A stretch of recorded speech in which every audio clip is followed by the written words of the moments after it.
Ya, Bismillahirrahmanirrahim. Assalamualaikum warahmatullahi wabarakatuh. Waalaikumsalam.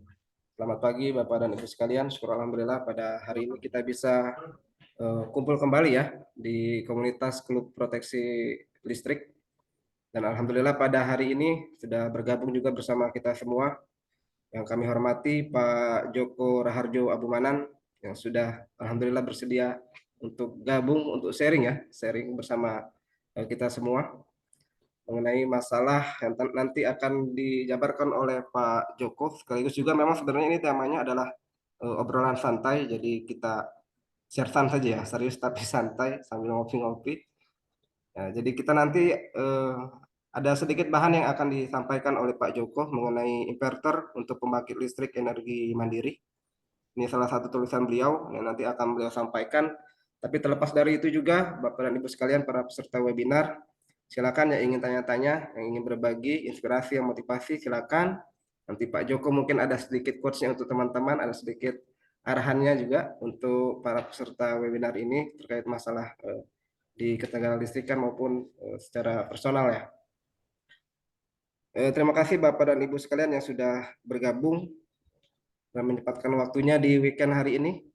Ini hari Sabtu tanggal 22 Juli 2023. Ya, sebelum kita mulai acara pada hari ini, marilah kita berdoa menurut agama dan kepercayaan kita masing-masing. Semoga apa yang kita lakukan, yang kita laksanakan pada hari ini mendapat manfaat tidak hanya bagi diri kita, juga bagi masyarakat Indonesia pada umumnya. Berdoa disilahkan.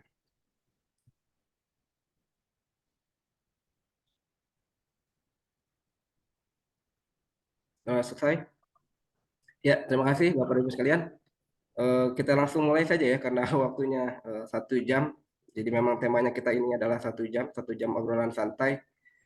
Jadi dengan segala hormat kami silakan Pak Joko Raharjo Abumanan untuk menyampaikan materinya. Silakan Pak. Baik, terima kasih. Assalamualaikum warahmatullahi wabarakatuh. Assalamualaikum. Selamat pagi dan salam sejahtera.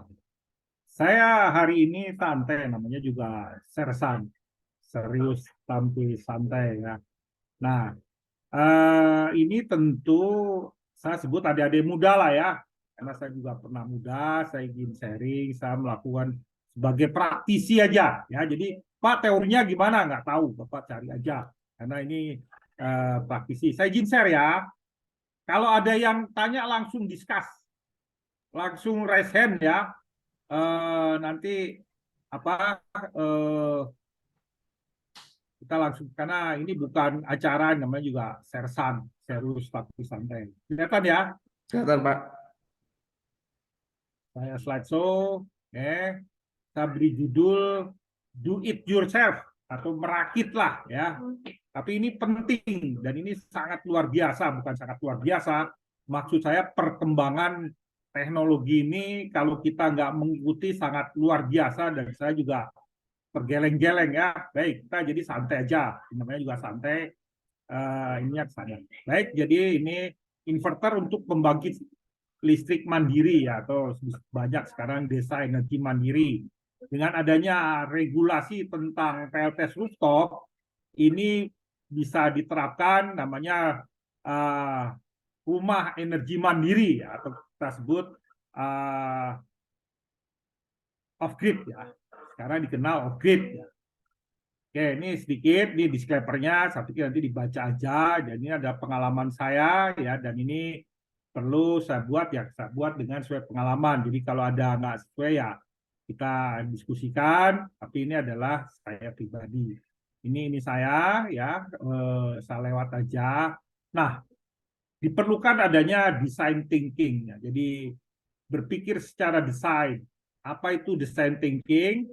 Yaitu mari kita mulai pola pikir itu secara metodologi ya, atau suatu regulasi yang tertib, tidak asal kumaha engke tapi engke kumaha, kira gitu ya. Ini punten ya Pak Maharoni ya, kumaha engke jangan, tapi engke kumaha ya. Design thinking adalah kumpulan dari langkah-langkah strategis yang efektif dalam mencari solusi untuk masalah desain. Kita bagaimana merancang, bagaimana kita ke depan, termasuk hidup kita. akhirat kita, dunia kita itu harus kita desain, kita rencanakan. Karena hidup ini tidak hanya sekedar di dunia aja, tapi kita sebagai umat yang beragama mempunyai kewajiban menyiapkan untuk akhirat kelak. Desain bisa berupa kebijakan, aturan, memperbaiki waktu tunggu di rumah sakit, bagaimana membersihkan jalan tol, bagaimana membuat kebijakan, bagaimana pengelola sumber daya alam di negara. Sorry, background saya itu sampah ya. Jadi saya punya kesibukan yang luar biasa hari ini, manajemen sampah ya. Sampah itu yang selama ini namanya juga sampah itu ternyata punya kita desainkan menjadi zero waste, zero toxicity. Ya, nah lanjut. Hal yang hari ini juga untuk desain dalam kelistrikan, kita harus ingat trilema result ini. Ya, hari ini sejak COP26 yang baru selesai di Dubai kemarin, mengetekankan kembali tentang trilema ini, 3H, ya, 3H mengenai satu security system. Ya, kita jangan terkecoh oleh transisi energi begini begono akan ada duit, nonsense. Hari ini dunia sudah kembali lagi kepada PLTU. Sementara kita membuat roadmap, membuat desain, membuat transisi energi. Tapi kami, kebetulan saya di Dewan Pakar IKPLN, Dewan Pakar METI, sudah mengingatkan mengenai transisi energi PLN ini, hati-hati nih, kita hanya terjebak dalam suatu euforia yang seharusnya kita memperhatikan security system.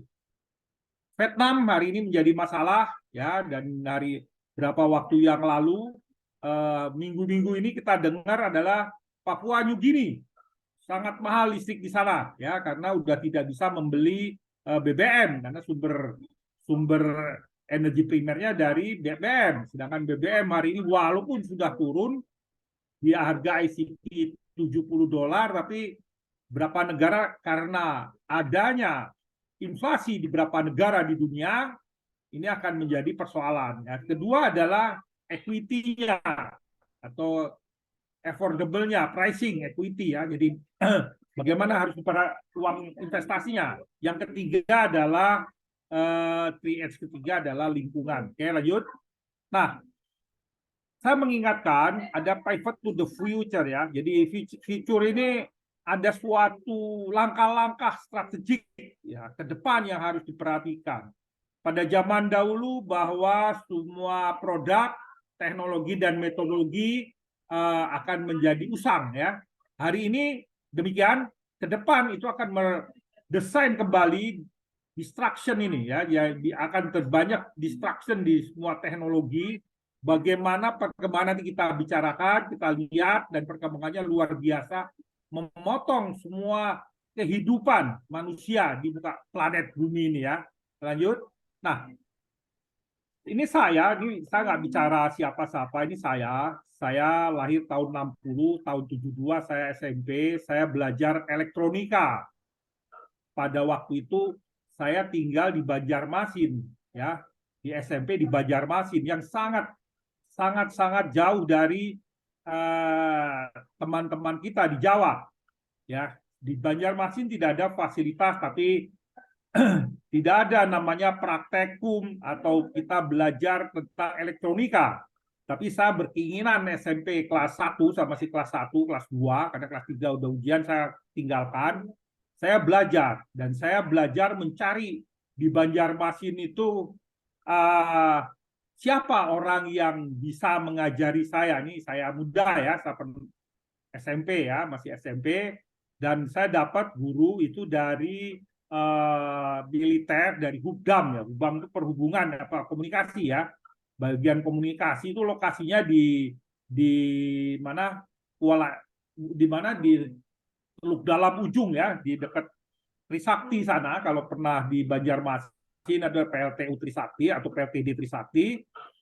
Saya tinggal di Lambung Mangkurat, itu jaraknya 7 kilo. Saya muda, kalau saya pulang sekolah jam 12, jam 1 saya udah naik sepeda, itu kira-kira 7 kilo. Belajar ke mereka. Naik sepeda, zaman itu saya nggak mampu lah, jadi saya naik sepeda ontel itu, sampai sana 1 jam, saya khusus minta apa itu elektronika, apa fungsinya, apa itu transistor, saya belajar ke sana.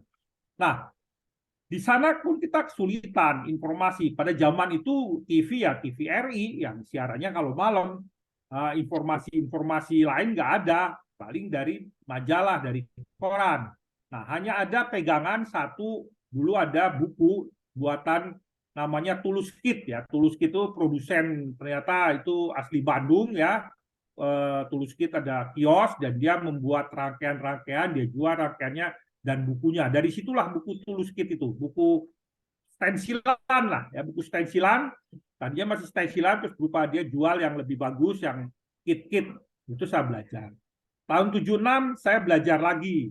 76 ya, udah 4 tahun, udah mulai SMA, saya belajar yang lebih berbasis semikonduktor karena saya pindah ke Bandung. Kalau gitu saya harus keluar dari kota Banjarmasin. Nah, saya itu karena mantan dari sekolah hidup di luar Jawa, saya mendorong bahwa PLN harus melakukan kerjasama atau katakanlah apa, mendidik ya, atau kalau punya ilmu sharing deh, atau capacity building ya, vokasi dengan SMK di sana. Kalau enggak repot. Kenapa? Karena di sana akan membuat keahlian ya yang ada di pasarnya. Jadi seperti SMK mesin itu ya mesin mobil, otomotif, sama mesin-mesin perkakas. Mesin pembangkit nggak ada. Sementara kita butuh mereka. Kalau di Jawa itu udah lengkap. Nah, inilah saya mengajak teman-teman PLN yang dia lahir di PLN dan dia besar di PLN, di aset PLN, bisa kerjasama paling tidak mengunjungi, memvokasi adik-adik kita di daerah itu bahwa pembangkit fungsinya seperti ini, PLTU ini. Nah, ini yang saya alami setelah saya di PLN, mencari vokasi atau katakanlah keahlian pembangkit nggak ada, karena memang PLN-nya sendiri cuek-cuek bebek gitu ya. Nah, ini harus mulai kita hidup di lingkungan kita memvokasi di sana. Nah, ini saya lakukan. Oh, ternyata mereka hadir karena teman-teman yang ada di situ berorientasi Jawa sentris. Saya sangat mendukung ibu kota pindah Kalimantan supaya tidak Jawa sentris. Jawa sentris itu sudah autopilot, didiamkan aja dia tumbuh ya. Sedangkan di daerah, apalagi semakin ke timur semakin sulit. Nah, ini vokasi kita, ilmu kita itu harus kita sharing kepada adik-adik kita yang ada di daerah itu. Oke, ini di sana. Saya karena punya dasar elektronika, tahun 76 sudah mulai mengenal ada sekolah laboratorium elektronika, saya diangkat jadi asisten guru. Nggak boleh ikut kamu karena kamu udah tahu semua ya. Jadi kita udah bisa buat radio, kamu nggak boleh ikut karena waktu itu baru dasar-dasar adaptor. Itu udah ada. Saya nggak usah diajarin Pak, saya ngajarin aja. Jadi saya jadi asisten guru lah ya. Nah, 79 saya masuk sekolah perguruan tinggi di Bandung. Saya berkenalan dengan yang namanya power, ya, tapi power dalam radio, ya. Jadi udah menggunakan RCA 8013 karena memang untuk pemancar kelas yang powernya 1300 watt ya, jadi 1300 watt output ya, yang pakai power masih AM pada saat itu. Jadi pakai apa? Pakai trafo high plate, istilahnya high plate ya, bertekanan tinggi, pakai anoda, katoda dan high plate, tegangan AC di 1300-1500 untuk menghasilkan power yang lebih besar ya. 83 saya mulai ngoprek. Nah, udah mulai ngoprek kan udah mulai banyak ilmunya ya. Ilmunya saya mempelajari namanya membuat sendiri ya. Ini do it yourself ya. Kita bukan beli tapi bikin radio rapi, radio antar penduduk 11 meter. Itu kita belajar buat sendiri, nggak punya uang. Kita harus sana. Ini hobi, namanya hobi. Kemudian pada 2002 ini suatu rentang waktu, Pak, Bapak kan kerja. Ya, ini karena hobi. Jadi saya di luar kerja, saya punya hobi. Di luar jam kerja saya menekuni ini. Nah, ini mulai masuk menyentuh dengan PLN yang kita sebut radio komunikasi data. Tahun 2002 itu belum ada fiber optik, sangat mahal. Baru muncul namanya ADSL ya. ADSL itu pakai kabel per, kabel telepon yang jaraknya sekitar 10 kilo, komunikasi data ya sekitar 1 Mbps ya. Kemudian bisa mentransfer data itu berkomunikasi ya, jadi sekitar 1 kilo pada saat itu 2002. Nah ini kenapa? Karena saya ada di niaga, artinya saya ingin mengkomunikasikan transfer data tidak menggunakan rekening fisik, tapi sudah melakukan database ya, pasti masih pakai Informix ya, jadi belum Oracle ya, tapi masih yang lebih rendah lagi lah pada waktu itu. 2006 saya mulai ngoprek lagi. Oh, ternyata komputer ini bisa menjadikan komposisi data. Ya, saya mempelajari berbasis Linux, mungkin teman-teman juga yang punya habit yang sama. 2006 itu di kantor pusat belum ada namanya intranet, belum ada 2006 ya. Sorry, tahun 2002 baru dibangun intranet di PLN. Nah, saya di luar, karena saya di luar Jawa, mempelajari komunikasi data mengenai radio dengan buat sendiri, do it yourself, pakai mikrotik ya. Dulu ini pelopornya 2002 adalah Ono Purbo ya, yang disebut RT RW Net ya. Ya, itulah kira-kira di dalam informasi communication teknologi ICT berkembang. Artinya dari voice, data, dan ke power ya. Ini saya bicara ke power. Inilah perkembangan yang sangat cepat sekali. Elektronika itu akhirnya saya abaikan aja deh. Kenapa? Karena hampir 2 tahun teknologi udah berubah.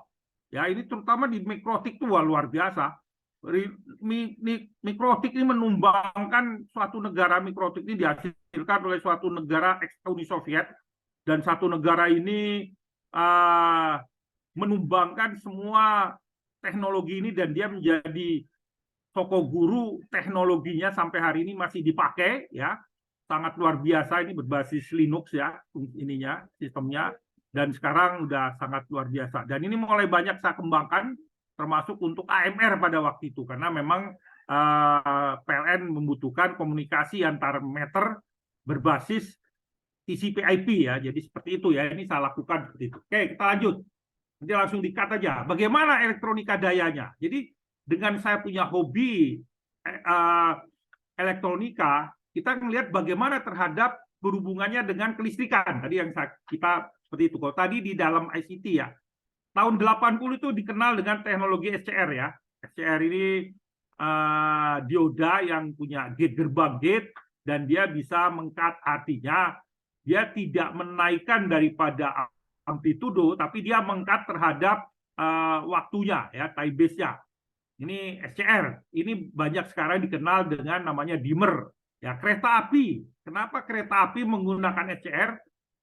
Pada waktu itu teknologi yang ada SCR. Awal SCR ini tidak semikonduktor, tetapi menggunakan air laksa. Jadi kalau hari ini kita kenal namanya TDAS, transmisi daya arus searah, atau sedang berkembang antara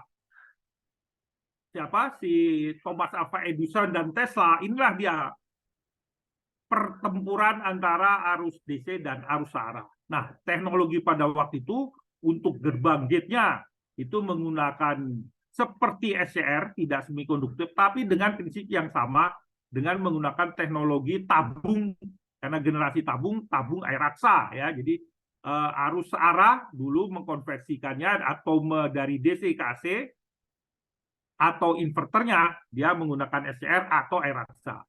Tahun 83 saya mulai kenal, karena ada teman saya sudah mulai, saya nggak mau pakai SCR, bagaimana kalau saya pakai transistor ya. Nah, ini perkembangannya. Transistor ini mulai dikenal juga. Ternyata transistor ini bedanya apa Pak SCR dengan transistor? Kalau SCR itu meng-cut chopper daripada si frekuensi. Katakanlah kalau frekuensi sinusoid 50 Hz atau berapa 200 milisekund per 1 detiknya, itu dichopper, dikurangi, dipotong-potong untuk mengatur tegangannya. Dikenallah mulai transistor ya, teknologi transistor, karena materialnya sudah semakin canggih, karena transistor ini tidak hanya menchopper, dia juga mengatur amplitudonya. Nah, itu bedanya amplitudo dengan choppernya, yaitu kondisinya seperti itu. Ini mulai dikenal. Perkembangan terakhir itu berkembanglah menjadi transistor yang bisa dikontrol. Itu namanya MOSFET ya. metal oxide semiconductor FET effect. Jadi FET ini field effect transistor. Jadi masih grupnya transistor. Nah, inilah yang berkembang luar biasa hari ini sehingga menumbangkan teknologi. Artinya periode ini sangat cepat. Kalau Bapak perhatikan kereta api lama itu generasi menggunakan seperti ini. Artinya apa? Menggunakan generasi SCR, inverternya ada di station, ya. Kayak KRL itu teknologi lama. DC-nya harus di dekat stasiun.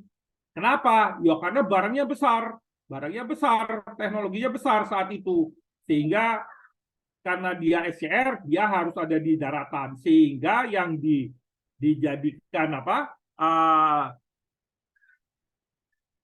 Gentrinya itu adalah DC 1500. Perkembangannya di MOSFET, kenapa? Nanti kita ajarin kenapa. Oh, inverter, Pak. Sekarang udah teknologi inverter. Menggunakan MOSFET, dia on board.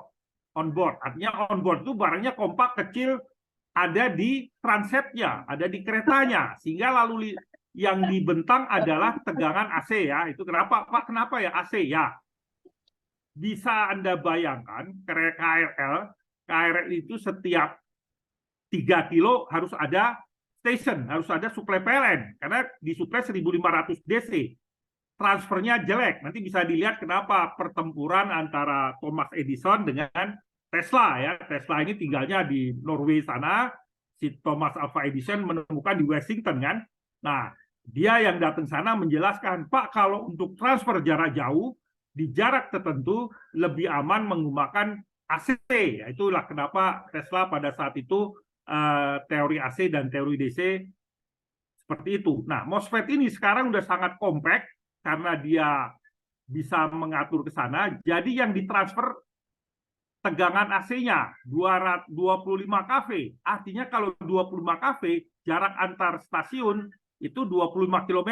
Rule of thumb-nya begitu. Kalau 20 kV ya yang normal, supaya nggak terlalu drop tegangannya, jaraknya 20 kilo. Kita bisa bayangkan kalau Jogja ke Solo jaraknya sekitar 60 kilo, itu hanya satu station ada di mana di Klaten, cukup karena 25 kilo ke Jogja, 25 kilo ke Solo. Nah, itulah di antara jumlah station di sistem AC itu jauh lebih sedikit. Artinya kalau saya naik KRL dengan antara KRL yang DC dengan yang AC, gangguan listrik jauh lebih sedikit yang AC 25 kV. Jadi MRT, KCIC, kemudian LRT itu bertegangan AC 25 kV, yaitu standarnya seperti itu. Sedangkan kalau KRL yang lama itu standarnya dia 1500 volt DC atau 1,5 volt DC. Artinya apa? Dari Jakarta ke Rangkas itu banyak sekali stasiun-stasiun pengubah inverter di stasiun ini jaraknya setiap 3 kilo. Ya bisa bayangkan berapa stasiun ada satu suplai listriknya gangguan, ya sudah berhenti kereta di situ. Ini yang jadi persoalan. Artinya seperti itu. Nah, hari ini 2020 mulailah berkembang dan ini masuk ke power yang kita ditransmisi, yaitu IGBT ya. IGBT FET dengan kontrol ya, ini MC ini microcontroller dan IGBT. Perkembangan ini sangat cepat.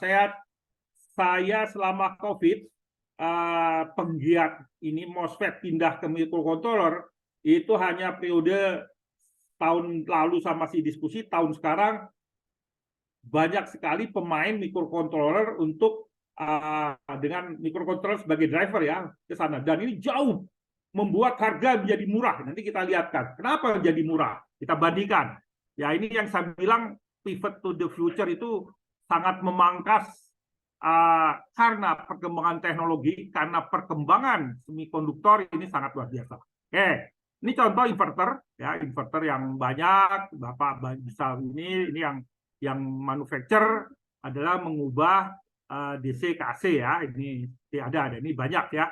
Oke, ini nggak usah saya jelasin. Nah, ada dua jenis tipe inverter, satu yang high frekuensi, yang ini low frekuensi. Apa bedanya? Apa keunggulannya? Kita harus tahu apa future-nya ya, antara kelemahan dan kekuatan.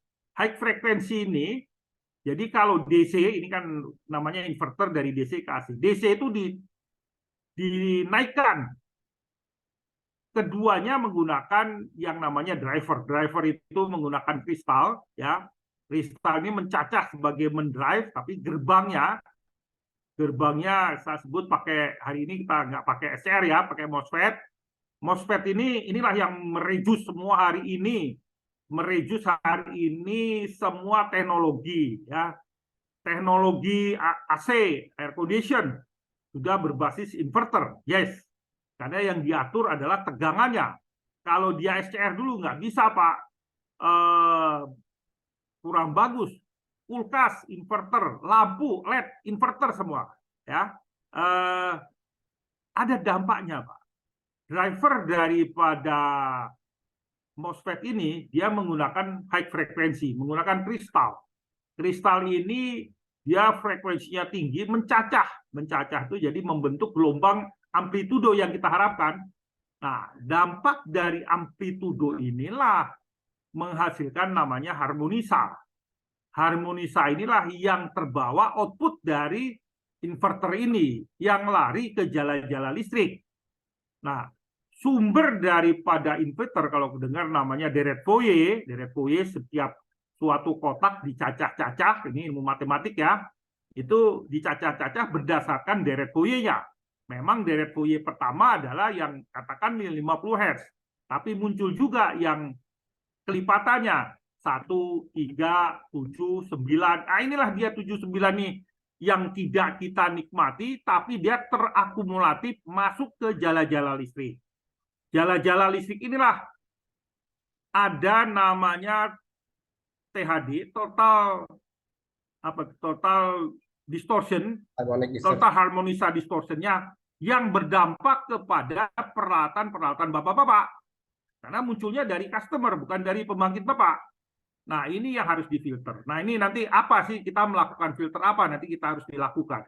Pak, bagaimana mengatasinya? Dites aja. Di sistem bapak THD-nya berapa? Bagaimana mengatasinya? Gampang ya.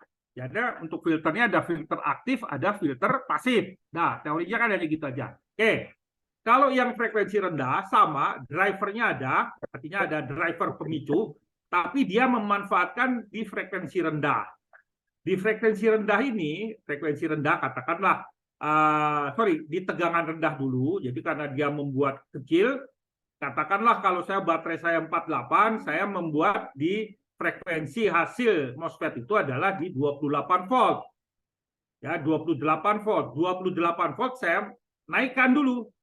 Setelah itu kalau untuk hasil output saya naikkan 28 ke 220 ya. Jadi ke sana itu bedanya high frekuensi atau low frekuensi. Ya, high frekuensi nanti kita lihat bagannya ya. Nah, ini ya. Ini baterai. Kemudian ini ada MOSFET, ini ada driver ya. Sine pulse wave modulation, ini pemberi pacu lah ya kepada suatu gerbang MOSFET ini, apakah saya pakai mau frekuensi tinggi atau sama. Nah, driver ini kalau dia dicacah-cacah, kalau di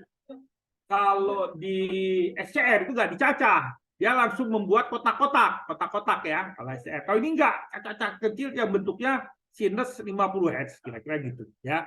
Nah, kemampuan dia 28 volt ini dinaikkan ke dalam suatu trafo, nanti kita lihat baik yang 1 pas maupun yang 3 pas yang dia dipakai oleh PLN atau katakanlah pengguna, kan ini outputnya pengguna ya, seperti itu. Jadi apa bedanya high frekuensi sama low frekuensi? High frekuensi ini akan lebih besar ya kalau low frekuensi. Artinya apa? Ada reaktan X0 ya, kalau di trafo X0, demand atau impedans trafo. Kalau gangguan ya, kita ngelihat dari sisi beban sekarang. Pak, apa sih manfaatnya? Ya, kita ngelihat ini sumber, ini gangguan. Kalau ada gangguan listrik, itu akan teredam X1-nya ya, impedans trafo meredam. Ini kan kopling ya, kopling primer sama sekunder, meredamnya cukup besar X-nya. Artinya apa? Dampak kepada sistem ini, sistem inverter tidak terasa di sana. Kalau ini frekuensi tinggi, ini dinaikin tinggi-tinggi nih. Memang bisa lebih kecil semua peralatannya karena menggunakan frekuensi tinggi. Ya kalau frekuensi tinggi kan artinya saya di sini trafonya hanya trafo tinggi sana. Bapak bisa bayangkan kalau 28 volt daya 10.000 itu konduktor trafonya kan besar sekali. Ya, dari 48 ke mana ke 1000 aja udah berapa ampere? 1000 bagi 48 20 ampere, beritanya 20 ampere. Kalau 5000 ya besar sekali tembaganya. Tapi kalau saya frekuensi tinggi, ini saya nggak tahu besar. Paham ya?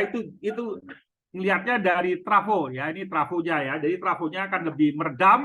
Tetapi kalau dia high frekuensi, kemampuan redamannya sebagai reaktansi arus gangguan, kita sebagai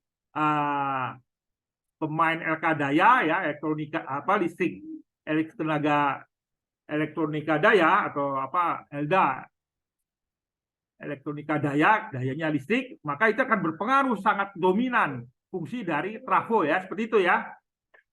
Nah, kita lihat, kita balik dulu. Nah, Bapak bisa bayangkan ini simple kalau high frekuensi, ringan, ini paling berat 7 kilo. Kalau ini low frekuensi, dia akan berat karena trafonya mungkin ada 2/3 ini trafo di dalamnya. Kontrolnya kecil. Tapi ini kalau untuk gangguan jauh lebih aman, gangguan dari sisi pelanggan. Jadi ini saya lihat, Bapak kalau kapan saya harus pakai high frekuensi, kapan saya pakai low frekuensi. Lihat, Pak, saya untuk pedesaan, saya nggak sarankan pakai yang high frekuensi.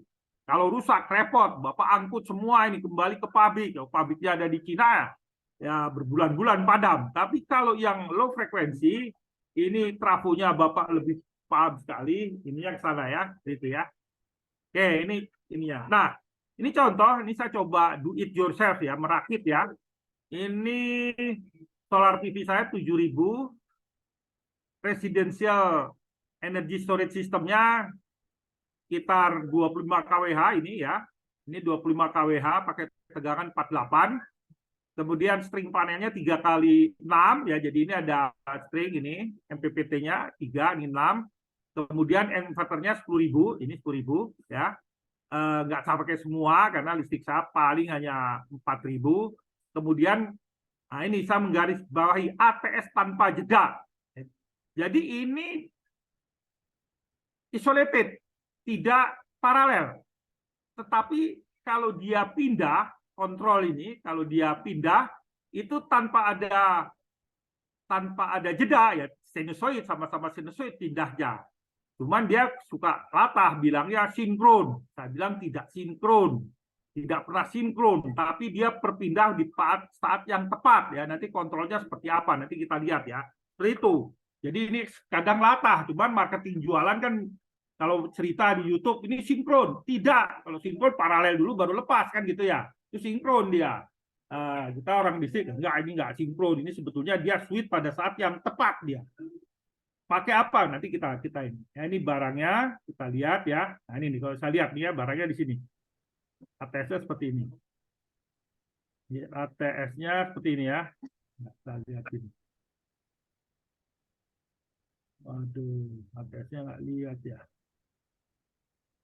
Nggak ada fotonya ya. Nah, jadi kalau ATS-nya itu menggunakan namanya voltage summation ya. Mungkin yang biasa di gardu induk itu sangat paham sekali voltage summation. Jadi dia ada dua core single output antara dua ini dengan beda polaritas lah.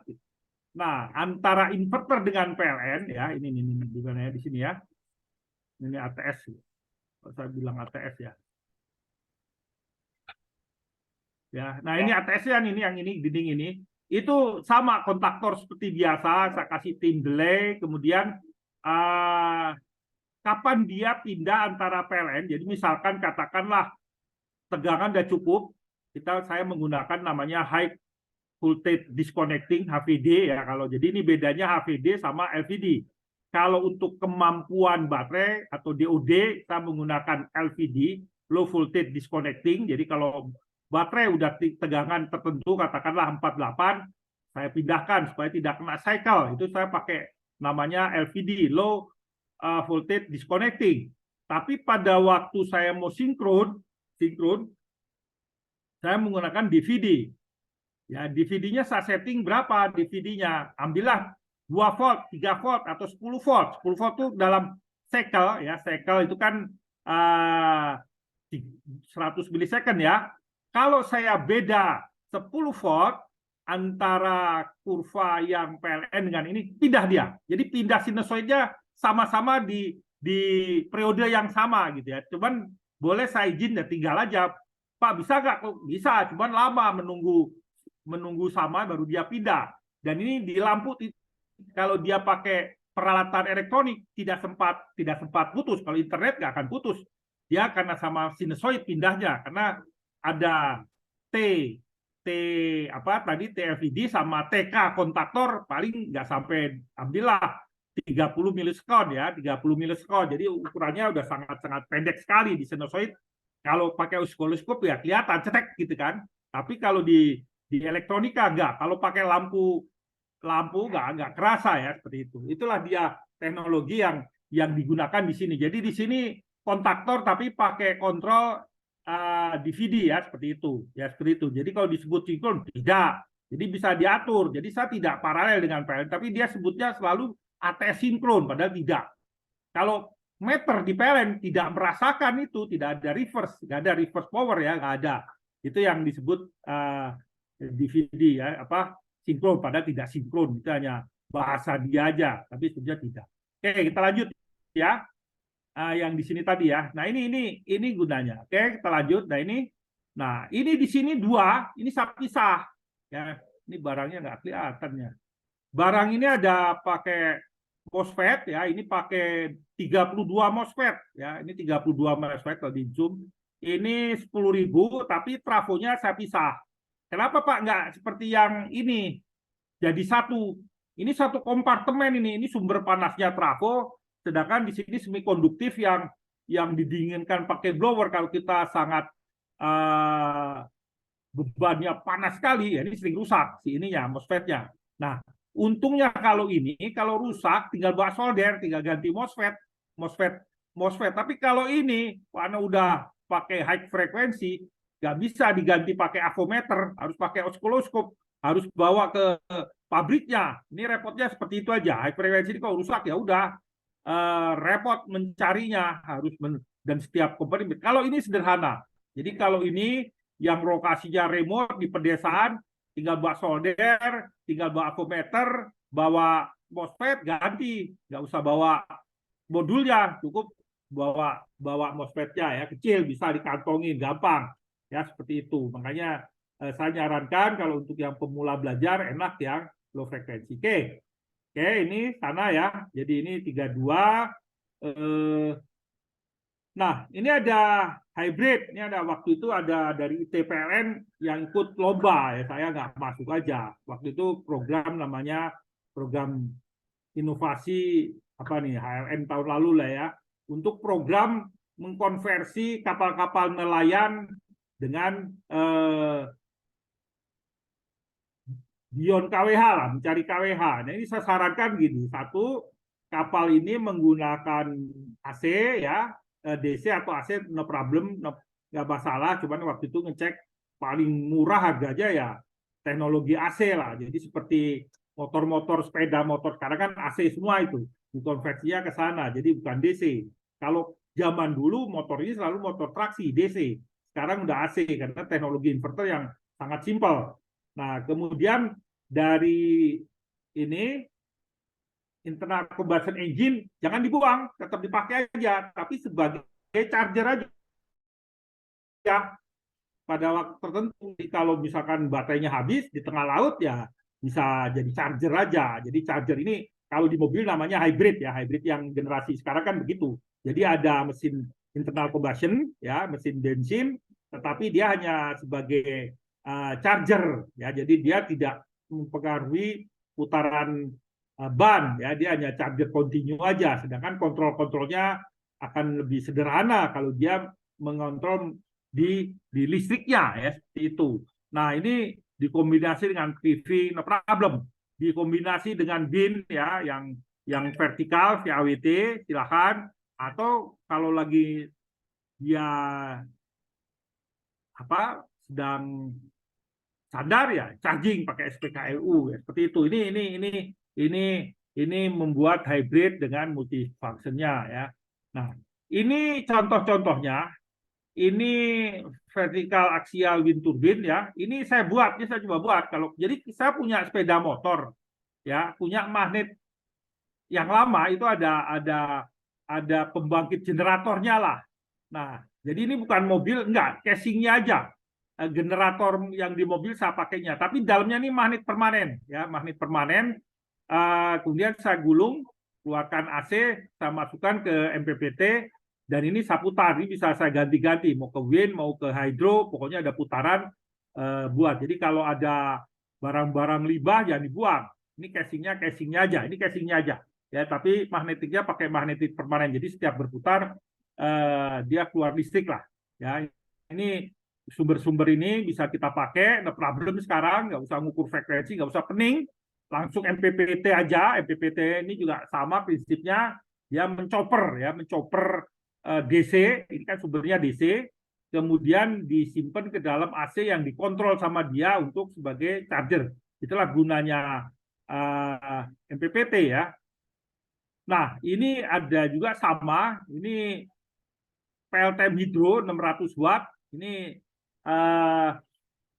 hanya tinggi 1,5 meter, air cukup kecil, selokan. Saya bilang ini bukan PLTM hidro sebetulnya, PLTM selokan, air selokan aja pakai paralon 13 in. Ini mutar dan dia menghasilkan listrik ya. Ini udah saya pasang di Banjaran Bandung, udah lama, udah 10 tahun mungkin, udah hampir 10 tahun. Nah, ini PLTS, prinsipnya sama. Jadi semua sumber dari variable renewable energy ini bisa kita manfaatkan ya, tidak harus yang besar, tapi yang kecil-kecil bisa kita buat. Nah, ini bisa kita pakai ke sini. Ini sama juga ya. Ini PLTS tadi ya. Jadi kalau saya seperti ini, saya katakanlah di rumah di desa saya 1.300 misalkan ya, 1.300. Yuk kita berhitung. 1.300 kan tarifnya masih murah tuh, tarif di 1.000 berapa? 1.400 ya dengan PPN-nya. Nah, kalau dia 1.300, ambillah 1 watt ya, KW lah, 1 KW, dan dia saya operasikan sebagai charger itu sama dengan 24 kWh. Jadi dengan saya beli listrik 24 berapa tadi 1.300, saya pasang ini jadi charger, jadi bukan sebagai inverter tapi charger ke baterai saya sama dengan memasang PLTS yang memproduksi per hari 24 kWh. Kalau saya di Jakarta itu sama 24 kWh itu dibagi 3, berapa? 6 kWp ya, 6 kWp. Jadi cukup berarti. Jadi daripada saya kalau di sana di desa katakanlah di Sulawesi saya nggak perlu tambah daya, saya jadikan dia charger. Ini saya jadikan sebagai UPS. Kalau dia ada matahari, saya gabung. Ini saya gabung. Tapi saya menggunakan inverter, saya bisa menggunakan inverter katakanlah 5 kW, saya nggak perlu tambah daya, tapi saya bisa menggunakan. Kenapa? Karena kan level leasing daily-nya berbeda. Kalau charging 24 jam, rata-rata terus continue, sedangkan penggunaan saya adalah fluktuatif. Oh, kalau siang saya pakai sekian, malam 10. Nah, rata-ratanya di dalam teknologi renewable energy kita tidak berhitung seperti pembangkit berapa daya mampu, tidak, tapi berapa yang bisa dihasilkan dari KWH-nya. Kita berpikir KWH input sama KWH output, jadi berbasisnya harus berubah mindsetnya KWH. Tapi kalau pembangkit listrik ya kita berapa daya mampu, ya kan? Kita enggak, daya mampu kemampuan dari mesin putar. Kalau di sini di dalam variabel renewable energy kita selalu berbicara berapa konsumsi KWH-nya, berapa produksi KWH, karena adanya storage ini akan mengubah pola pikir ya. Oke, itu ini ya sama. Ini untuk heat pump, ini ada kawan dia jaksa, dia ingin pasang air, dia kalau pulang kantor jam 7 malam, kolam dan dia ingin pemanas, ya udah, karena listrik PLN mahal, dia bilang, ya Bapak pakai solar panel aja dan Bapak simpen di storage, karena di sini ada namanya heat pump. Jadi heat pump ini memanaskan air tapi menghasilkan dingin di rumah. Ya, ini seperti chiller lah fungsinya, ya ini udah mulai banyak dikembangkan. Jadi penggunaan listrik untuk heat pump, ya ini beberapa pemanfaatannya, ini produksi. Pak, bagaimana kalau ini 3 pas dengan yang terakhir, yang ini teknologinya sudah sangat berubah. Jadi saya sebut microcontrol Atmega. Dengan adanya microcontrol Atmega Arduino ini, ATS itu hilang semua. Bisa dikontrol dan dia bisa lebih teliti bahwa di zero fast atau katakanlah di line X0 dia pindah. Ini bisa memangkas yang namanya ATS, yang memangkas charger ya, maksudnya kontrol charger ya, kontrol charger, kontrol ATS dan kontrol ke sana. Termasuk kalau saya mau 3 pas ya. Nah, 3 pas. Pak, bisa 3 pas kalau Arduino bisa karena pas sistem 1, sistem 2, sistem 3 dia bisa saling komunikasi dan 120 derajat. Nah, hari ini saya bilang next time karena udah semakin murah harga modul-modul ini ya, dan kapasitasnya besar 32 MOSFET itu kira-kira 10 kVA. Kalau saya ingin daya suatu daerah komunal 30 kVA, saya cukup mendesain trafo onan ya, oil natural and air natural. Nah, trafo ini saya desain sesuai dengan kemampuan daripada inverter dan saya bentuk tipe cell type ya. Ini tipe core type, ini tipe cell type. Kita celupkan dalam trafo seperti trafo pellet lah, taruh di luar. Seperti ini ya, seperti ini. Ini kan karena kabelnya pendek aja ini ya. Ini bisa di luar karena ini nggak saling mengganggu. Ini ada di luar dan ini sangat fungsi trafo ini sebagai damper ya, atau katakan kalau di dalam perhitungan impedans itu X0-nya ya, X0-nya 10%. Tambah lagi X jaringan, artinya gangguan jarak jauh tidak memberi dampak. Pak, Arduino ini atau Atmega ini luar biasa. Denyut sedikit, dia lepas dan dia kembali lagi. Tinggal settingnya mau kembali berapa menit lagi. Ya, kalau kemarin kita pakai timer dia, pakai relay timer. Berapa menit? 5 menit. Dap. Biar kembali dulu gangguan, baru masuk. Kalau ini sekarang udah demikian canggihnya dengan semua bagian ini. Bagian ATS, bagian charger, itu dikontrol oleh satu microcontroller. Itulah kira-kira perkembangan yang kita diskusikan. Periode ini kita diskusi dengan penggiat-penggiat nggak sampai setahun muncul microcontroller ya dalam setahun ini. Inilah yang saya bilang, wah males saya kalau di controller ini perkembangannya sangat luar biasa ya. Artinya kalau Anda bisnis itu sangat risk karena harus cepat jual, cepat kembali dan teknologi berkembang sangat kuat. Itu kira-kira diskusi hari ini udah hampir 1 jam. Bagaimana Pak dengan jabatan kerja kita? Nah, ini sekarang saling melengkapi. Kalau dua hobi, ternyata hari ini kegiatan yang kita lakukan, apalagi dengan renewable masuk energi, ilmu elektronika daya dan ilmu kelistrikan itu seiring dan sejalan. Dan Anda harus mulai mempelajari ini ya, karena ini luar biasa. Apa dampaknya ini? Apa dampaknya di sistem ketenagalistrikan? Itu dari saya. Mungkin ada diskusi, silakan.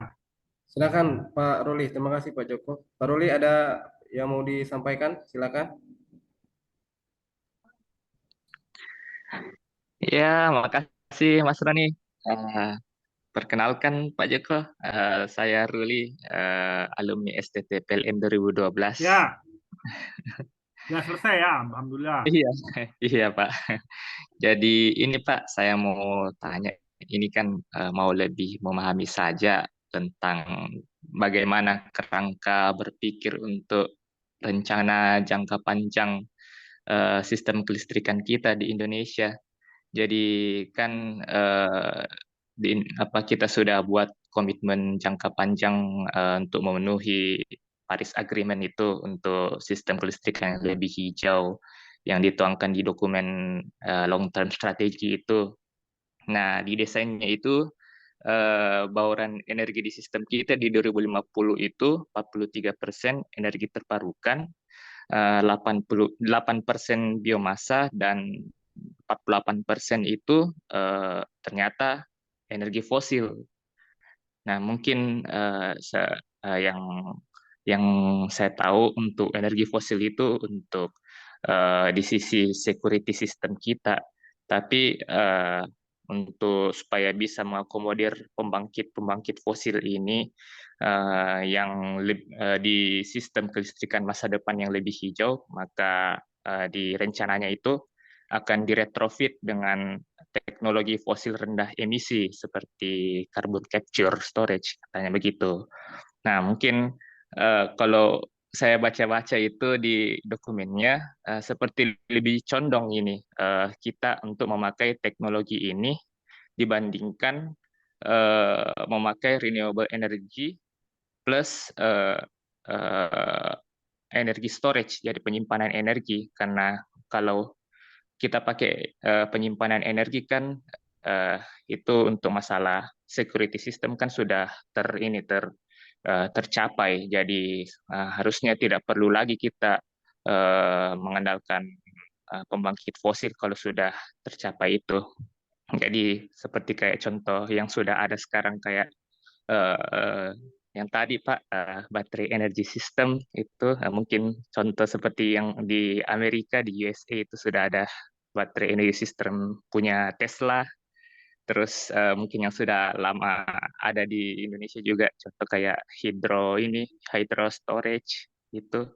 Nah, mungkin saya masih mau lebih memahami Pak kenapa memilihnya ke retrofit itu dibandingkan renewable energy yang plus energy storage itu, sedangkan sudah banyak penelitian bahwa lebih murah memakai renewable energy plus energy storage dibandingkan retrofit ke pembangkit fosil. Begitu Pak, mungkin itu saja yang saya tanyakan.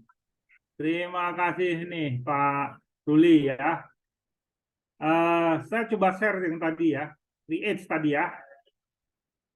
Ini lebih memahami ini ya, saya share ya.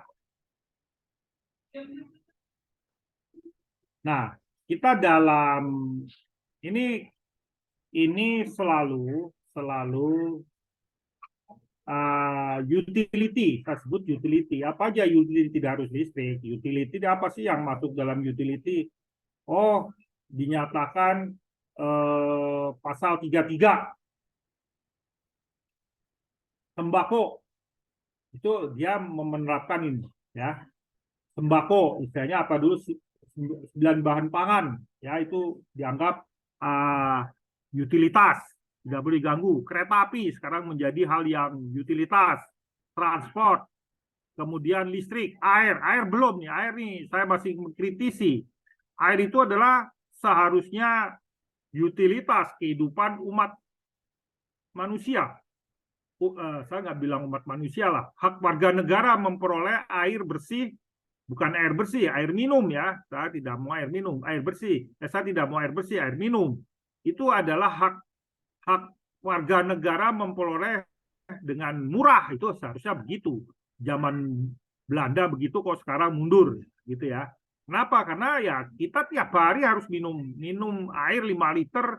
Berapa warga negara itu adalah hak rakyat menerima dengan murah ya, dan dia harus memperhatikan seperti ini kan, energinya gimana. Kalau kita sekarang air ya, airnya harus aman, tidak boleh putus, tidak boleh hilang. Kemudian dia equity itu adalah harga ya, equity-nya, kepemilikannya harus murah. Kemudian juga dan dia harus ramah lingkungan. Kalau dulu dikenal dengan 3 dasar listrik itu adalah efisien, andal, dan berkualitas. Yaitu teknikal semua, otak kiri semua. Tapi sekarang ditambah dengan ramah lingkungan, kan gitu ya. Tidak boleh Paris Agreement, kata-katanya itu. Kata-katanya adalah harus ramah lingkungan, tidak memberikan dampak kepada, intinya sana dulu. Tapi nomor 1, nomor 2 ada di sini. 1 adalah equity-nya, security-nya, supply-nya aman. Kedua, tidak membebani pengguna, ketiga harus ramah lingkungan. Itu goalnya dulu ya, harus tahu dulu ya. Goalnya harus tahu dulu. Nah, kita balik semua utilitas yang sudah dinyatakan dalam pasal 33 Undang-Undang Dasar, hak warga negara harus menganut seperti ini ya, menganut ini yang sudah diadop di seluruh dunia untuk semua utilitas. Nah, bagaimana sekarang PLN? Nah, PLN security pertama. Pertanyaan saya, renewable mana yang sudah aman mensuplai energi security-nya aman? Yang ada satu hydro. Ya, cuman hydro kan tidak semua negara. Pak, saya mau pasang hydro di Sumba, ya ada hidronya mana kan gitu. Kedua, yang sudah sangat aman geothermal. Oke, geothermal itu udah teruji ya. Geothermal, oke, itu hanya di beberapa pulau kan, di Sumatera, di Jawa, di Flores, di pokoknya ada Ring of Fire lah, Sulawesi gitu ya. Sana itu harus ada. Pak, bagaimana Kalimantan mau pakai geothermal? Belum bisa, kita coret. Berarti untuk sistem Sumatera renewable energy sana. Nah, ada yang kita sebut VRE, variable renewable energy. Variabel namanya variabel, atau disebut kalau wind angin-anginan, dia datang, dia enggak gitu kan. Matahari datangnya hanya siang dan radiasinya di setiap daerah berbeda, itu kita sebut VRE. Begitu hujan dia nggak ada, begitu. Biomas kita sebut juga variabel. Kalau lagi musim hujan susah biomasnya, basah, artinya mahal dan dia sulit. Ya, itu disebut VRE, variable renewable energy. Tetapi itu paling affordable, paling gampang kita bisa kelolakan gitu. Nah, ini harus dulu kita kelompokkan renewable energy yang mana yang bisa. Nah, kita harus punya mapping per daerah. Ya, pertama ke sana. Ya, ini saya take out dulu ya, 3 trilema ini harus kita pegang. Dampaknya kalau kita bilang renewable energy memang ya energi terbarukan. Kita perlu melakukan transisi. Transisi itu Pak untuk menuju sana. Kan goalnya bukan harus renewable energy. Goalnya adalah ya yang saya bilang tadi, mengurangi pemanasan global yang disebut GHG, greenhouse gas atau gas rumah kaca. Goalnya kan sana. Greenhouse gas ini 4 gas yang dicegah menjadi emisi. Satu adalah CO2, ya CO2 dari mana? Dari pembakaran. Kenapa pembakaran? Nanti saya jelaskan. Kedua adalah dari metan, ya CH4, sampah, ya sampah. Kemudian ketiga dari netros, pertanian, nitrogen lah, ya apa produk-produk nitrogen. Keempat adalah fluor. 4 gas itu. Fluor ada nggak? Ada. PLN pakai nggak? Pakai. SF6 tuh fluor. Hati-hati itu sumber rumah kaca. Nggak boleh dilepas. Harus dicegah. Bagaimana? Dengan SOP. Netros di pertanian menggunakan netros ya. CH4 tadi itu sampah. Sampah ada diperhatiin ya. Baru-baru aja karena baunya bukan netrosnya. Harusnya metannya. Kalau dia sudah menjadi landfill, udah lepas itu, udah panas, jadi sana. Nah, kita kembali ke listrik ya. Jadi 4 gas tadi yang ke listrik. Listrik, Pak, batu bara kenapa kita ini kan mohon maaf, termindset batu bara kenapa dia CO2? Yes, CO2. Kenapa? Karena rantainya kan sehat. Rantai panjang batu bara, oil, ya, kemudian natural gas itu rantai sehat. Dibakar, proses persoalannya dibakar, direaksikan dengan oksigen. Hasilnya reaksinya CO2-nya lepas ke tanah. Kalau batu bara kita kaya batu bara, ya kan, bisa kita nikmati. Kalau prosesinya tidak dibakar, tapi digasifikasi, bersih nggak? Bersih. Orang nggak ada oksigen dimasukkan, hasilnya tidak CO2, tapi ada listriknya. Nah, ini yang kita kadang-kadang bingung gitu kan. Oh ya gimana? Loh, kita kan tujuannya emisi gas, bukan renewable energy. Goal akhir itu kalau kita bikin fishbone, mulut ikannya itu ngurangi emisi gas rumah kaca. Batu bara bisa, batu bara dihidrogenkan bisa. Kalau hidrogen direaksi ke fuel cell, ya hasilnya H2, H2O, bagus. Itu loh maksud saya. Artinya, cuman pertanyaan saya, kita belum riset ke sana, harus. Karena udah ada, kita punya IPP yang menggunakan gasifikasi udah hampir 10 tahun jalan, bagus kok gitu ya. Dia prosesnya proses gasifikasi. Batu baranya digasifikasi. Boleh, Om. Kita nih kadang jadi terkooptasi, kita punya barang nggak boleh gunakan yang pakai dia, kita dibodoh-bodohin ini. Ini kadang-kadang negara Eropa kan negara dengan udah sifat lahir anaknya itu juga penjajah kan gitu kan. Kita dibodohin gitu loh. Ya saya ngomong keras aja, bersih. Yang nggak boleh memang proses dengan pembakaran PLTU, itu nggak boleh. Ya kan? Atau mengganti bahan bakarnya jangan rantai sehat, biomas. Kan nggak bisa, kan nggak, ya tetap ada sehat, ada N-nya, tapi kecil sekali, nggak ada rantai C-nya.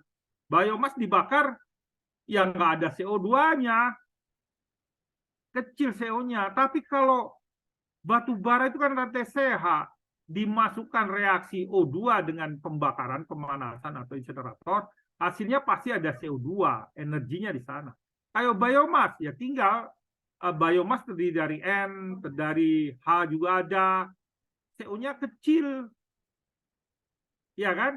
Itu yang saya bilang. Nah, transisi energi baru harusnya kita mengunggulkan. Sekarang kita bilang jangan, tapi Amerika sekarang mulai ambil batu bara kita. Polandia ambil dari batu bara kita sekarang. Iya kan? Nah, kita kan dia nggak mau mati listriknya di sana. Oh, ini harus security, dia dengungkan sekarang security. Beli dari kita. Kan lucu kitanya sendiri suruh malah ganti. Pertama itu. Jadi kenapa dengan co-firing ke sana ya karena memang higo kan, garbage in, garbage out. Kalau garbage-nya batu bara ya keluarnya CO2. Kalau masuknya biomas ya tidak. Kalau sekarang PLT itu bakarnya pakai hidrogen ya atau amoniak ya, amoniak NH3 ya dia kecil gitu loh. Nggak boleh PLTU, boleh. Yang namanya nuklir ya PLTU juga prinsipnya. Cuman dia tidak dibakar, dia pakai panas dari panas bumi ya nuklir itu. Apa nggak boleh? Boleh, orang nggak ada emisinya, nuklir nggak ada emisinya kok. Iya kan? Nuklir itu kan sama dengan geotermal. Nggak ada emisinya. Nggak ada emisinya. Karena ya kita kata-kata emisi ini 4 gas tadi ya, CO-nya ya dikurangin. Kalau tadi biomas ada N-nya, tapi sangat kecil dibandingkan untuk, kan goalnya adalah pemanasan global nih. Jadi lari kemana-mana kita ini. Pak harus EBT. Enggak. EBT-nya harus yang bisa purity tadi mana ya, hydro sama geothermal. Bagaimana dengan baterai? Ya oke, tapi kan baterai sampai hari ini masih mahal. Masih di atas 10 sen. Sedangkan fosil udah 4 sen. Nah, ini yang kita belum bisa di Indonesia, belum punya harga yang equity-nya tadi masuk ke sistem. Lah kalau semua pelanggannya suruh naik kan dibodohin kita ini. Ya, seperti itu ya. Jadi tolong dianalisa yang namanya 3 dasar ya. 1 teknikalnya, 2 adalah equity-nya ya. Bagaimana, ketiga pengalaman kita ya, pengalaman kita. Jadi tolong dilihat, jangan asal buat targetnya capek tapi nggak bisa diimplementasi. Di pertama paparan saya tadi design thinking, yuk kita mendesainnya dari awal. Apa kita pakai? Pak pakai CCS. Mana pernah ada yang berhasil di dunia tanya CCS? Belum, baru pilot project. Kita mau bikin yang pilot project kan dibodohin semua. Ya kita dengan Limigas punya kerjasama, kita tanya justru yang punya sumur ini Pertamina, kok kita yang mau pakai punya dia, mana bisa, nggak akan jalan lah saya bilang. kan akan dijadikan untuk lifting. Yang lifting punya itu kan Pertamina. Kita memakai gimana? Ya, jadi saya pikir in-nya aja yang diperbaiki, bukan out-nya yang diperbaiki. Yang disebut karbon netral itu kan hasil bisa dari pemberi dikompensasi dengan hasil kan gitu ya. Ya pelajari karbon netral ya. Roadmap karbon netral. Ya seperti itu ya. Ya, baik Pak Joko, makasih. Oke, terima kasih. Kayak nanti Mas Ruli akan diskusi lebih lanjut tuh, Pak. Siap. Jadi Mas Ruli kayaknya dapat S2 di AUSI. Ya, Di, sama sekarang ah, Aus itu paling banyak batu baranya. ya, nanti diskusinya akan lebih lanjut setelah mulai kuliah Mas Ruli kayaknya. Wah, sana udah mulai duhur tuh. Iya Pak, Tarim. Pak, kalau yang ini Pak, yang alat Bapak buat itu, nah itu berarti dia sudah bisa access power juga Pak ya ke suplainya PLN. Maksudnya excess power gimana?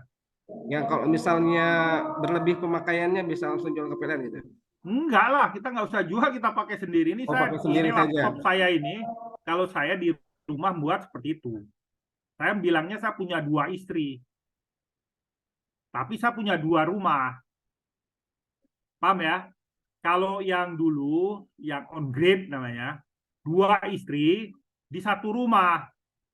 Saya udah pasang model ini tahun 2018 ya saya di PLN. Itu udah 5 tahun yang lalu ya. Saya udah bilang sama teman-teman PLN, kita harus mulai belajar sistem yang punya istri 2, kasih 2 rumah. Tahun 2008 saya udah bilang tuh. 2018. Kalau on grid itu kalian punya 2 istri di 1 rumah, bertengkar nanti. Bener lah bertengkar tahun 2022. Kan gitu. Saya punya istri tua PLN. Ya kan? Kemudian dapat nih istri muda PLTS. Nebeng dia. Disimpannya di PLN. Kalau siang kirim ke PLN, malam dia panggil. Loh, saya bilang enak banget dia. Nggak boleh. Saya bilang, tahun itu saya udah bilang, nggak boleh. Tahun 2018. Kalau mau ya bikin sendiri aja, kan nggak ganggu PLN. Cuman dia bisa pindah, ya istri selingkuhan ini dalam kondisi yang smooth, nggak berubah. Itulah dia pakai sinkronus tadi. Gitu. Jadi dia berdua. Jadi kalau siang ini saya pakai PLN. Ya, seperti itu ya. Paham ya? Jadi nggak ganggu. Nggak ganggu. Tapi kalau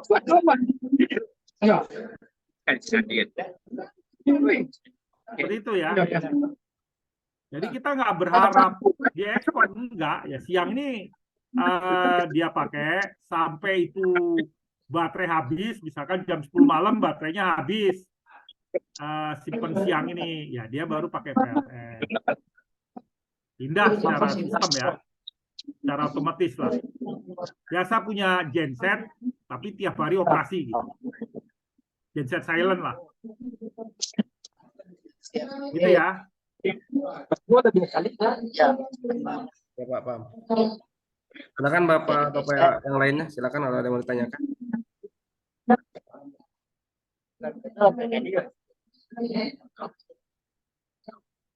Silakan kalau ada pertanyaan. Ini ada suara yang masuk.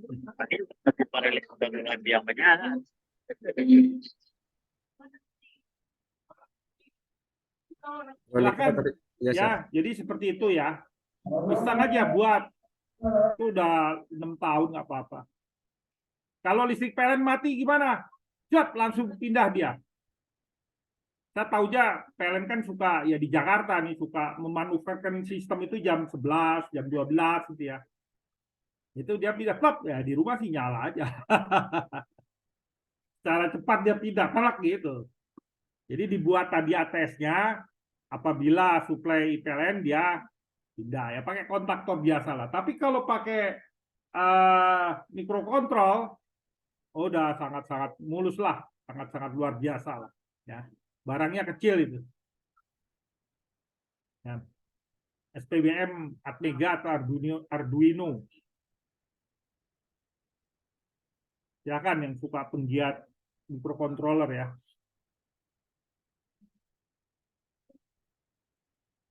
Kalau nggak ada mungkin bisa di closing untuk menginspirasi ya. Jadi menginspirasi hobi itu menjadi ya jadi asik lah ya, jadi asik. Tahun 2002 ya, saya punya hobi ya. Saya pernah di project umur 35. Saya itu terkagum-kagum 35 nih. Jadi tahun berapa tuh? 95 ya. Mungkin malah tahun 92 ya, 92. Mungkin Pak Roni ini belum lahir lah, 92. Sudah, Pak. Udah ya. Nah, saya di Kerawang gitu. Saya kepala ranting Kerawang. Kemudian ada di sana Texmaco bikin pabrik komputer pada waktu itu. Pada waktu saya mau nyambungkan listrik, dia bilang gini, Pak, kami mau membuat komputer. Zaman saya komputer itu masih langka kan, yang bisa komunikasi. Maksudnya ya antar komputer satu dengan komputer dua komunikasi. Ya kalau kita sekarang bilangnya networking lah. Tahun 92. Tahun 92 saya dapat promosi jadi kapro ya, kapro transmisi di Batam. Di Batam untuk membangun sistem Batam ya, ring Batam itu. Nah, saya berkesempatan dapat kurs di Siemens Nixdorf ya, di Siemens di Singapura. Saya baru lihat, oh, di Siemens Nixdorf itu komputernya udah bisa komunikasi dengan Siemens pusat di Jerman. Kok bisa ya dia bisa komunikasi? Ya, saya buka laptopnya dia langsung ketahuan. Yuk buka laptop ini tanpa permit. Nggak boleh. Aduh, tahu dia ya, hebat juga nih saya bilang. Tahun itu 96. 96 lah. 96 ya, 96 itu. Pas saya bangun transmisi, saya belajar di apa dapat pelatihannya kan. Aku bisa tahu komunikasi ini. Oh, ternyata komputer itu, nah, karena saya punya hobi kan, kok bisa ya, dia pakai komunikasi menggunakan ampenol. Ampenol itu koaksial ya. Pakai zaman itu belum pakai UTP, pakai koaksial. Nggak bisa dia ya. Terus saya lapor, Pak, saya ini kerja di PLN kayak robot. Kerja aja. Saya ingin meningkatkan ilmu saya. Karena umur saya udah 96, 36 kan. Wah, sebentar lagi saya nggak punya kesempatan ikatan dinas. Terus saya minta pindah ke pusat aja. Saya sekolah. Saya dapat kesempatan disekolahkan di kurs 2 kali. Di Jepang, di Hokuriku Epo, sama di Georgia. Wah, aku bilang, saya ini katak dalam tempurung. Dari situlah saya mulai ubah change dari belajar informasi teknologi. Waduh, di mana di Amerika, di Jepang itu tidak ada pelanggan yang bayar listrik datang ngantri kayak di PLN. Nah, tapi mereka sudah by system pakai SSID ya, ID, Social Identity Number-nya itu. Nah, terus saya bercita-cita merubah diri saya menjadi informatika. Seperti itulah kira-kira gitu ya. Jadi dari situlah kita muncul. Teman-teman yang pulang kita bilang kita rubah. Kita buat call center terbaik di Indonesia. Itulah call center yang sekarang dipakai 1, 2, 3. Akhirnya baru 10 tahun kemudian bisa kita realisasi ya. Kan di setup kita kerja sama Icon di Jawa Timur ya. Terus kemudian kita roll out lah. Termasuk aplikasi untuk pembayarannya itu 10 tahun kemudian. Pakai P2 PST sekarang ini. Dulu PPOB lah ya. Seperti itu, Pak. Itu 10 tahun kemudian kita sama teman-teman, oke, kita buat, kita rubah sistem PLN tidak kebocoran di mana-mana. Nah, seperti itu. Nah, saya membuat mikrotik tadi. Ya, pasang mikrotik di Luwuk, pasang mikrotik di Palu, di Manado. Banyak yang belajar ya. Saya bilang saya share. Saya ke sana, saya share. Saya share bagi zaman itu belum ada jaringan ya. Kita pakai buat sendiri antenanya, buat sendiri. Box tadi itu yang di sini, yang tadi komputer itu dulu saya pasang di Mataram, pasang sana. Belajar kalian. Saya di Kupang, Mataram, banyaklah ya. Nah itu kan kita mempelajari. Saya belajar karena ada PLN. Saya di sekolahin PLN, yaitu PLN boleh copyright. Ya, ambil ilmunya, silahkan. Seperti gitu, Pak. Dari hobi seperti itu. Tapi bisa kita implementasi untuk menunjang kerja kita. Itu ya, itu dari hobi aja. Ya, menginlinekan dibutuhan. Dulu sih itu hanya hobi aja, sekedar main gitu. Oh, bisa. Jadi komputer-komputer bekas itu bisa kita olah. Kalau di sini ada yang di Padang, saya waktu itu melakukan uji tes data. Zaman itu belum ada Icon, belum sehebat sekarang. Belum ada FO-nya. Ada namanya di repeater gado-gado, itu di mana? Di Pantai Padang gitu ya. Saya bisa mengonekkan si Gadut tuh ada di Unan sana, ada pelanggan kita di pabrik semen, kita monitor di kantor PLN di Yosudarso. Nah, itu pakai meternya biar di sana aja, kita di rumah bisa monitor customer kita yang suka nakal. Ya, seperti itu ya. Nah, itu kita pakai gitu. Bukit Gado-Gado. Terus saya ditantang, bisa nggak pelanggan kita di Mentawai itu 150 kilo, kita tes, yuk kita buat uji nyali, kita bilang gitu. Kita buat, ya kita buat itu. Itu perkembangannya luar biasa cepat itu. Buat sendiri ya, bukan kita beli.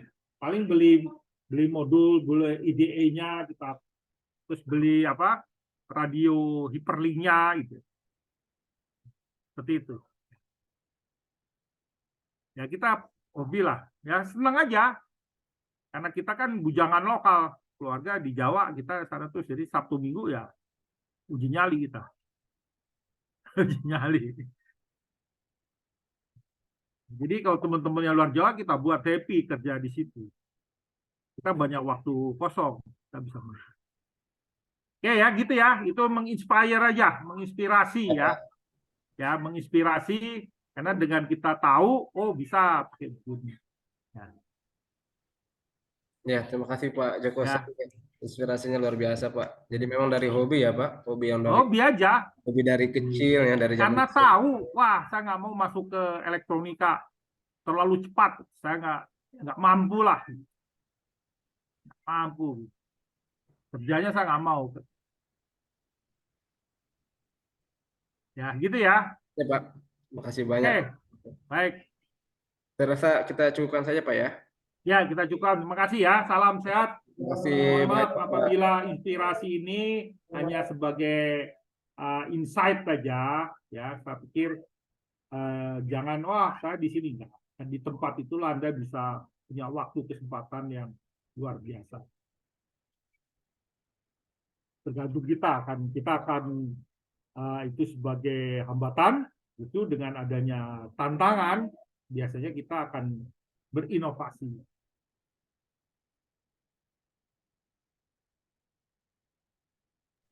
Ya, terima kasih Pak Joko. Terima kasih ya. Ya, siap, Pak. Terima kasih atas sharingnya Pak dan inspirasinya kepada kami. Semoga bernilai ibadah untuk kita semua. Amin. Ya, terima kasih Pak Joko dari Pak Arya. Silakan Bapak dan Ibu sekalian, karena sudah waktu zuhur juga ya di Makassar. Jadi mohon maaf apabila dalam penyampaian webinar pada hari ini ada yang kurang berkenan. Yang jelas tujuan kami adalah bagaimana bisa sharing dan berbagi kepada Bapak dan Ibu sekalian. Demikian, Allahumma muwaffiq ila aqwamit thoriq. Wassalamualaikum warahmatullahi wabarakatuh. Terima kasih Pak Joko. Kembali sama-sama. Assalamualaikum Ya, warahmatullahi wabarakatuh. Izin live ya. sehat-sehat Pak. Amin.